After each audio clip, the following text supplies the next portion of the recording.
पाऊस सगळ्यांना का आवडत नाही हे मला आजही समजत नाही.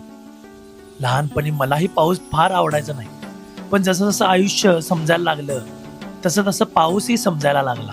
आज पहिला थेंब अंगावर पडला की असं वाटतं मनावर साचलेला सगळा थकवा, ताण, तणाव वाहून जातो. पाऊस सुरू झाला की सगळीकडे एक वेगळीच शांतता पसरते. फक्त पावसाचा आवाज, वाऱ्यावर डोलणारी झाडं, मातीचा सुगंध आणि त्या क्षणी जग जणू थोड्या वेळ थांबतं. डोंगरावर पसरलेलं धुकं, हिरवाईने नटलेले सह्याद्रीची वाट, खळखळणारे धबधबे, हे सगळं पाहिलं की परत शहरात यावंच वाटत नाही. कदाचित म्हणूनच प्रत्येक पावसात हजारो लोक ट्रेकला निघतात, धबधबे शोधतात, निसर्गात हरवून जातात. कारण निसर्ग माणसाला फक्त दृश्य देत नाही, तर मनाला पुन्हा जगायला शिकवतं. हो, काही लोकांसाठी पाऊस अडचणी घेऊन येतो. शेतात, रस्त्यावर, आयुष्यात अनेक समस्या निर्माण होतात.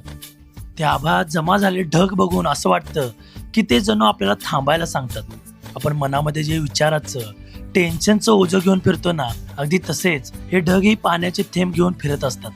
पण निसर्गाचा नियम बघा, ढग जास्त वेळ ते ओझं स्वतःजवळ ठेवत नाही. ते पावसाच्या रूपाने स्वतःला मोकळं करतात, अगदी शांत आणि हलकं करतात. खरंच तुम्हालाही पावसाळा आवडत असेल तर कमेंटमध्ये नक्की सांगा.